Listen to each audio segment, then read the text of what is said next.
ધોરણ 10 અને 12ની પૂરક પરીક્ષાનો આરંભ થયો છે। અગાઉ મુખ્ય પરીક્ષામાં મહત્તમ 2 વિષયમાં નાપાસ થયેલા વિદ્યાર્થીઓને પૂરક પરીક્ષામાં તક મળતી હતી, પરંતુ હવે નિયમો બદલાયા છે।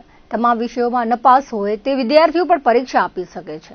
આ સિવાય જે વિદ્યાર્થીઓએ માર્ચ-એપ્રિલમાં પરીક્ષા આપી હોય છતાં તેને પરિણામ સુધારવું હોય તેવા વિદ્યાર્થીઓ પણ પરીક્ષા આપી શકે છે, જેના કારણે આ વખતે પૂરક પરીક્ષા વિદ્યાર્થીઓનો આંકડો ઊંચો રહ્યો છે। કચ્છની વાત કરીએ તો ધોરણ 10માં ભુજ ખાતે 15 પરીક્ષા કેન્દ્રમાં 139 બ્લોકમાં 4083 વિદ્યાર્થી નોંધાયા છે, તો ધોરણ 12 સામાન્ય પ્રવાહમાં 4 પરીક્ષા કેન્દ્રમાં 33 બ્લોકમાં 894 વિદ્યાર્થીઓ, જ્યારે સાયન્સમાં 2 પરીક્ષા કેન્દ્રમાં 22 બ્લોકમાં 429 વિદ્યાર્થી પરીક્ષા માટે નોંધાયા હતા। આજે સવારે ધોરણ 10માં ગણિતનું પેપર લેવાયું હતું, જ્યારે બપોર બાદ સાયન્સમાં ભૌતિક વિજ્ઞાન, કોમર્સમાં આંકડાશાસ્ત્ર અને આર્ટ્સમાં ભૂગોળનું પેપર લેવામાં આવ્યું હતું। આજે પ્રથમ દિવસે જિલ્લા શિક્ષણ અધિકારી સંજય પરમારે માતૃછાયા સ્કૂલ ખાતે વિદ્યાર્થીઓને આવકાર્યા હતા।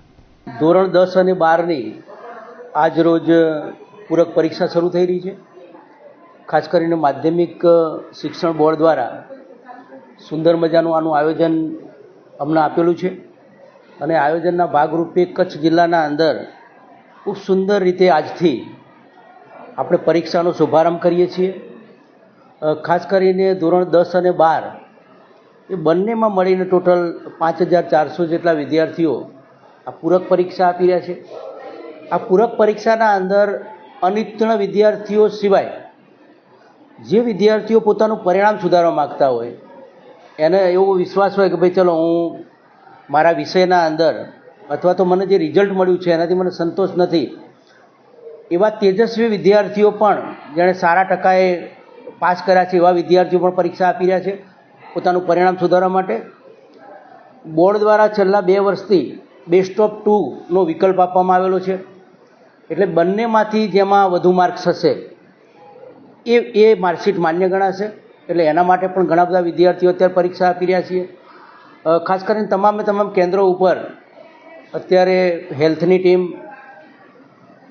પોલીસ ડિપાર્ટમેન્ટના આપણી બંદોબસ્ત ટીમ, અમારા શિક્ષણ વિભાગનો તમામ સ્ટાફ સૌ આ પરીક્ષા કાર્યના અંદર જોડાયેલા છે। ખાસ કરીને અમે જે પીજીવીસીએલ સાથે પણ ટાઈપ કરી લીધું છે, એમની સાથે સંકલન કરી લીધું છે, એટલે વીજ પુરવઠો આપણો ચાલુ રહે।